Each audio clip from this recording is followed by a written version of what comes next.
8 people, all in their beds, all killed in their sleep. With the same axe, in the same house, on the same night. And the person who did it was never caught.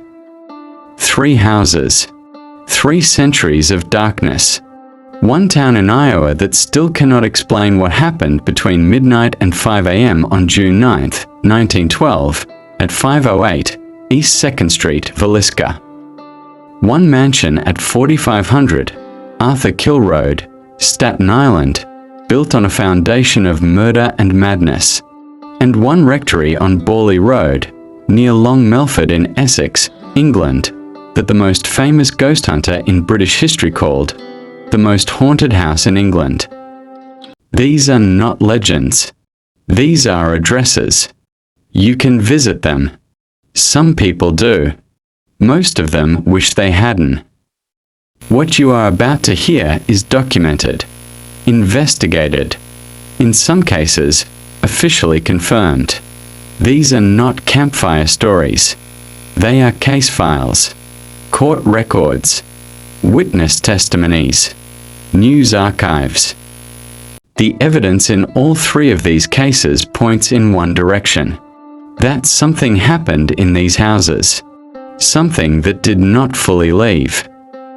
And in at least one of them, something that is still there. Villisca, Iowa. Population 1200. June 1912. The kind of town where front doors go unlocked. Where children play in the street on East 2nd Street until 9 p.m. and nobody worries about them.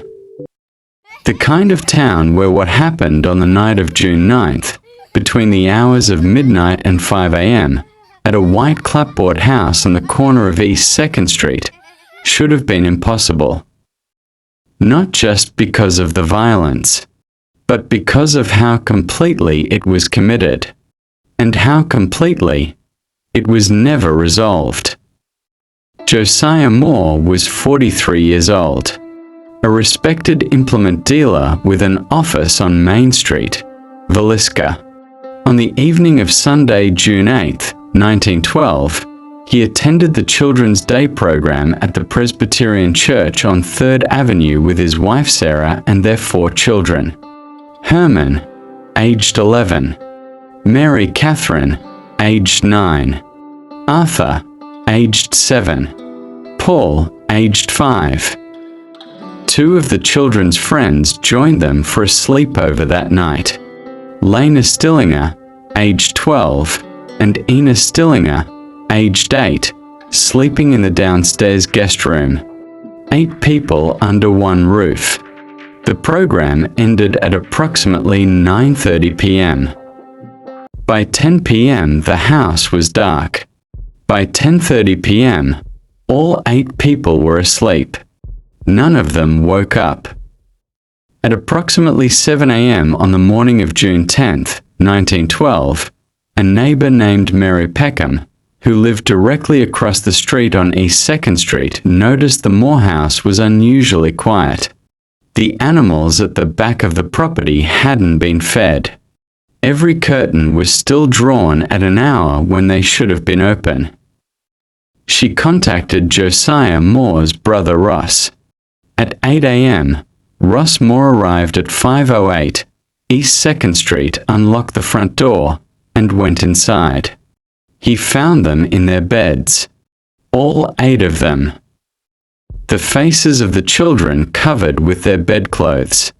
The faces of Josiah and Sarah Moore covered with clothing taken from the bedroom closet. As if whoever had done this felt the need to cover what they had seen. Felt something. Guilt. Or something else entirely. The axe was found at approximately 8:15 a.m. in the master bedroom of Josiah and Sarah Moore, on the north side of the upper floor. It was Josiah's own axe, taken from the barn at the rear of the property sometime before midnight. The killer had carried it through every room in the house. When they were finished, At an estimated time of between 1 a.m. and 2 a.m. based on the medical examiner's report, the killer returned the axe to the master bedroom. They left the house through the back door. They crossed the yard. They walked out into the sleeping town of Villisca at 2 a.m. without being seen or heard. The investigation found evidence that the killer had entered the house before the family returned from the church program at 9:30 p.m. They had pulled down every window blind in the house. They had waited in the darkness of the attic for over an hour. This was not random. This was planned. The investigation produced multiple suspects. Frank Fernando Jones, a state senator whose office was on Main Street, Villisca, and a former employer of Josiah Moore with whom Moore had a bitter business dispute dating to 1909. Reverend George Kelly, a traveling minister from Macedonia, Iowa, who attended the same Children's Day program at the Presbyterian Church on 3rd Avenue that evening and boarded the 5:17 a.m. train out of Villisca the following morning. Kelly later confessed twice to the murders. The first confession was made to a fellow minister in 1917. The second was made to investigators in 1920. Both confessions were retracted. He was tried at the Montgomery County Courthouse in Red Oak, Iowa in 1917 and again in 1918. Both trials ended in hung juries. He was released and died a free man in 1930. The case at the Montgomery County Sheriff's Office was officially marked unsolved and closed without a resolution. It has never been reopened. The house at 508 East 2nd Street, Villisca, Iowa still stands. It has been restored to its exact 1912 appearance. The Moore family's furniture, photographs, and belongings have been recreated to match that June night. You can visit it daily between 1 p.m. and 4 p.m. For an additional fee, you can spend the night. People do. What overnight visitors report is consistent regardless of when they visit. Cold spots in the children's bedroom on the upper floor despite external temperature. Voices heard between 1 a.m. and 3 a.m. Children's voices specifically. Objects moving in the downstairs guest room where the Stillinger girls slept. On the night of November 7th, 2014, at approximately 12:30 a.m., a man named Robert Stephen Lawson Jr., staying overnight in the attic of 508 East 2nd Street, stabbed himself in the chest with a knife he had brought into the house. He survived. He told investigators he did not know why he had done it. He had no history of self-harm. The Villisca Police Department filed the report. The location was listed as the Axe Murder House. The file was closed. Here is the detail that every investigator, criminologist, and paranormal researcher always returns to. The covered faces. In every room of the house at 508 East 2nd Street, the victims' faces had been covered after death. The children's faces covered with their own bedclothes. The adults' faces covered with clothing removed from a closet. This was not done to obscure identity. Everyone in Villisca knew the Moores. It was done after they were dead. The killer took time, in a house containing 8 bodies, at approximately 2 a.m. on a summer night in Iowa, to cover every single face. That is not the act of someone in a frenzy. That is the act of someone completely in control. A person who needed to do something with what they had seen. A person who, on some level, could not look at what they had done. And that detail, more than anything else, is what makes this case impossible to fully leave behind. 112 years. The house at 508 East 2nd Street is still standing. The case at the Montgomery County Sheriff's Office is still open. The axe recovered from the master bedroom on the morning of June 10, 1912, is held in a private collection in Iowa. And whoever walked into the house sometime before 9:30 p.m. on June 8, 1912, climbed into the attic, waited, killed 8 people between midnight and 2 a.m., covered their faces, and walked out into Villisca, was never identified. The children's voices heard between 1 a.m. and 3 a.m. by overnight visitors, investigators have no explanation for. The self-stabbing at 12:30 a.m. on November 7, 2014, no explanation. The covered faces, no explanation. So tell me, of everything that happened in that house between midnight and 2 a.m. on June 9, 1912, what exactly did the killer not want to see? 4500 Arthur Kill Road, Charleston, Staten Island, New York, 1885. Balthasar Kreischer, one of the most successful brick manufacturers in America, builds 2 identical Victorian mansions side by side on a hill overlooking the south shore of Staten Island. One for himself, one for his son Edward, directly adjacent. Within months of completion, one of the 2 mansions burned to the ground. The cause of the fire was never officially determined. The ruins were cleared. The foundation remained. And on that same hill, the surviving mansion at 4500 Arthur Kill Road stood alone. It endured, in ways that no one who has entered it has ever been able to fully explain. The Kreischer family's rise and fall traces the arc of the Gilded Age itself. At his peak in the 1870s, Balthasar Kreischer's brickworks on Richmond Terrace produced the bricks that built significant portions of New York City. By the time he died in 1886, just 1 year after the mansions at Arthur Kill Road were completed, the business was already faltering. His son Charles inherited the surviving mansion and the debts alongside it. By the 1890s, the family that had been among the most prominent on Staten Island had become a shadow of what it was. The mansion at 4500 Arthur Kill Road sat increasingly empty, increasingly neglected, and increasingly associated with experiences that none of the people who had them wanted to discuss. And then, in 2005, the house at 4500 Arthur Kill Road earned a new and darker place in the public record. In 2005, a man named Joseph Young was living in a carriage house at the rear of the Kreischer Mansion property at 4500 Arthur Kill Road. Young had documented connections to the Gambino organized crime family. In the summer of 2005, he lured a man named Robert McIlvey to the property. McIlvey was killed on the grounds of the property. His body was then taken to the basement of the main mansion at 4500 Arthur Kill Road, where it was disposed of in the furnace. Young was arrested, tried in Richmond County Supreme Court, Staten Island, and convicted of second-degree murder in 2008.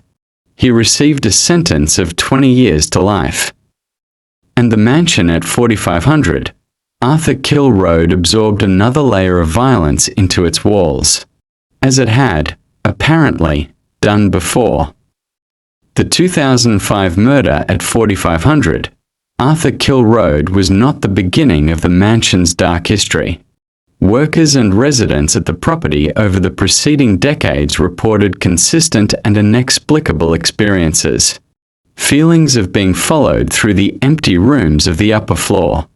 Cold presences in the northeast corridor of the second story where no draft could account for the temperature drop. Doors on the sealed third floor opening and closing between the hours of 2 a.m. and 4 a.m. despite the floor being inaccessible. And voices, heard most consistently in the basement, near the furnace, indistinct, but unmistakably human. As if something in that basement furnace room at 4500 Arthur Kill Road had not fully accepted that it was over. Multiple paranormal research teams have investigated 4500 Arthur Kill Road since the property became publicly accessible. The documented reports across independent investigations are consistent. Electronic voice phenomena recordings made in the basement between 11 p.m. and 3 a.m. contain discernible words. Single words. Names. One of them repeated. Thermal imaging equipment used in the upper floor rooms between midnight and 2 a.m. has on multiple separate occasions detected human-shaped heat signatures in rooms confirmed to be empty by direct observation. One team, investigating the furnace room specifically at 1:30 a.m., recorded an audio file containing what analysts described as a male voice repeating a name at intervals of approximately 4 seconds. The name on that recording does not belong to Robert McIlvey, the 2005 victim. It has not been connected to any known death or incident recorded at 4500 Arthur Kill Road, which raises a question that no investigation of the property has answered. Who else died in that house? Researchers who have studied the architecture of 4500 Arthur Kill Road consistently note one detail about the building's design. It was built as one half of a matched pair. Two identical mansions facing each other across the same property. The one to the north of the surviving structure burned within months of completion.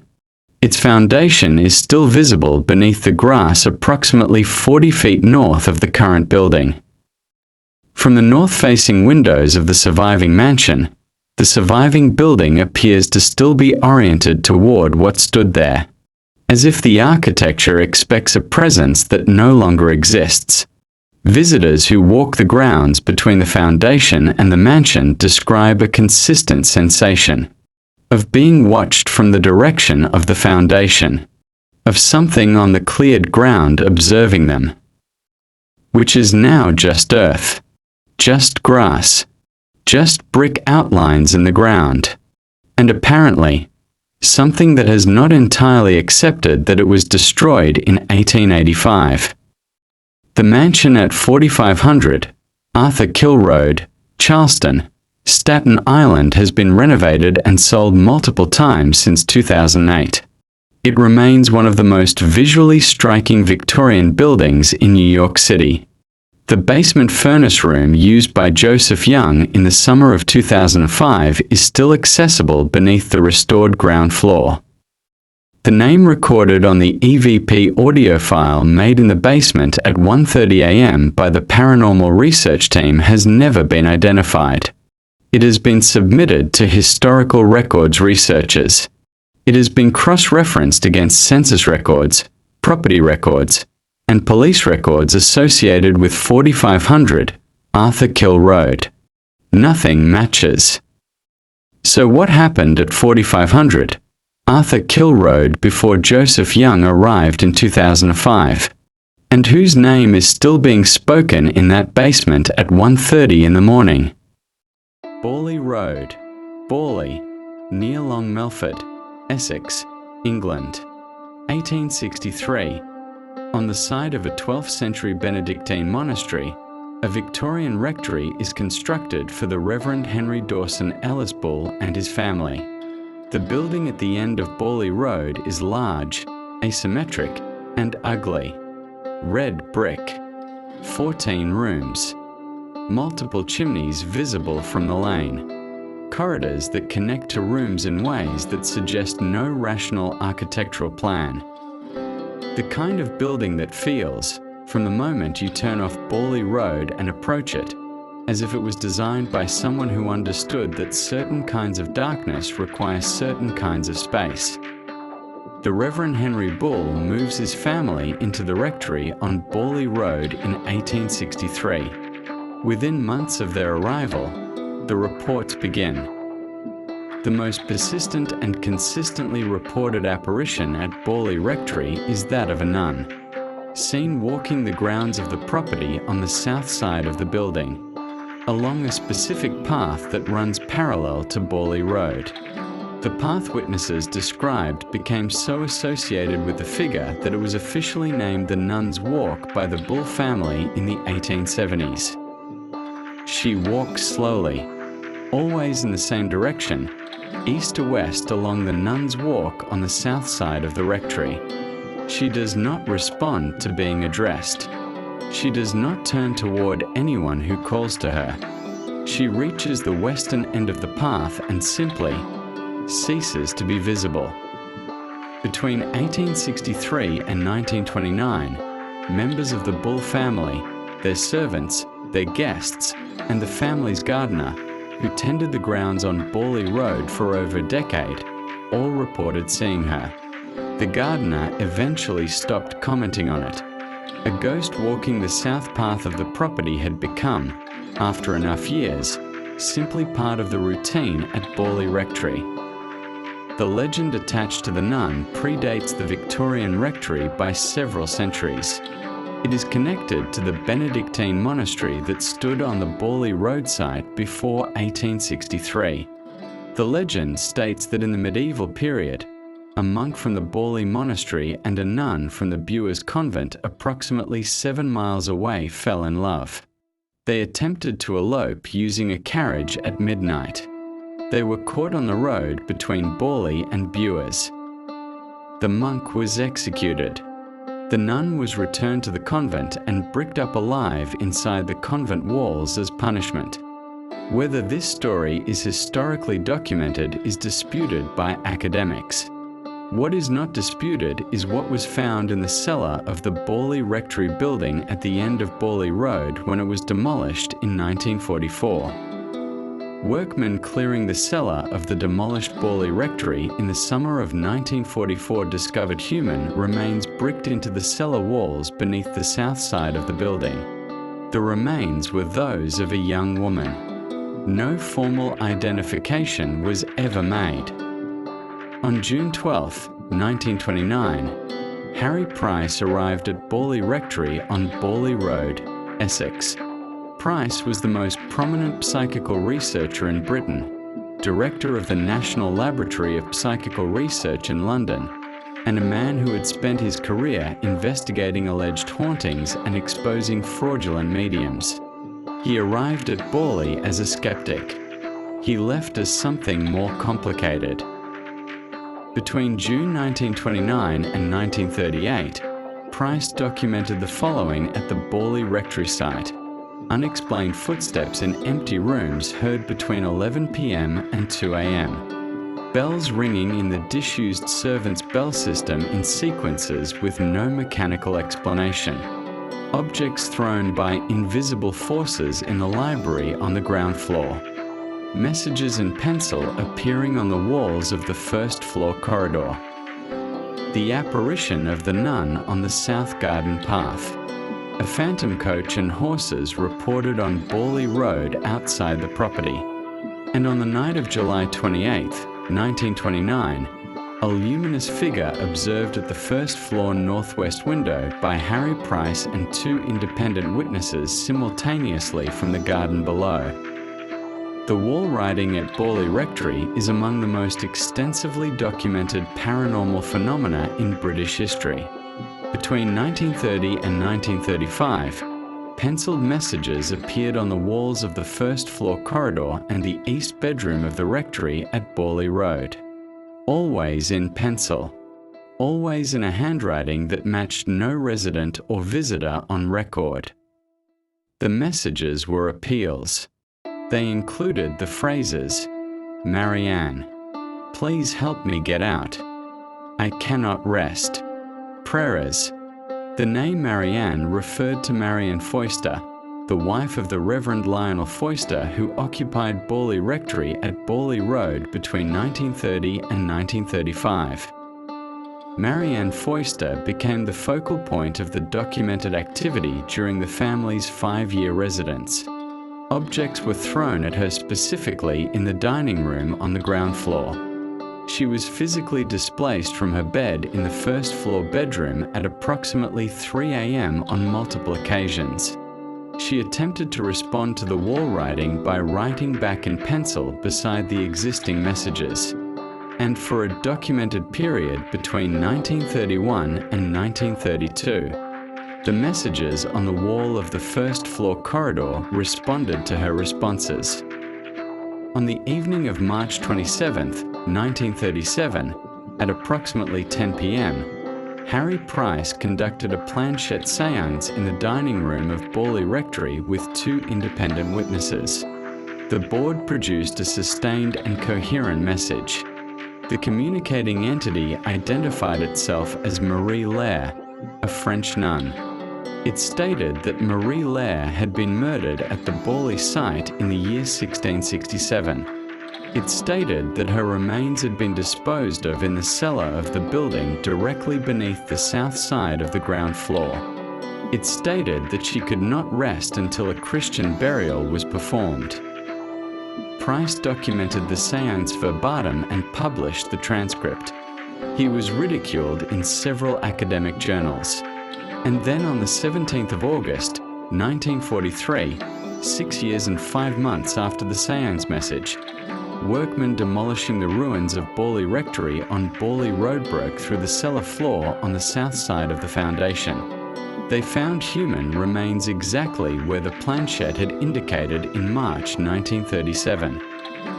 The remains of a young woman, given a Christian burial at the churchyard of St. Mary the Virgin in Liston, Essex, on May 29, 1945. The documented apparitions at Borley Road reportedly decreased in frequency after the burial. Not stopped, decreased.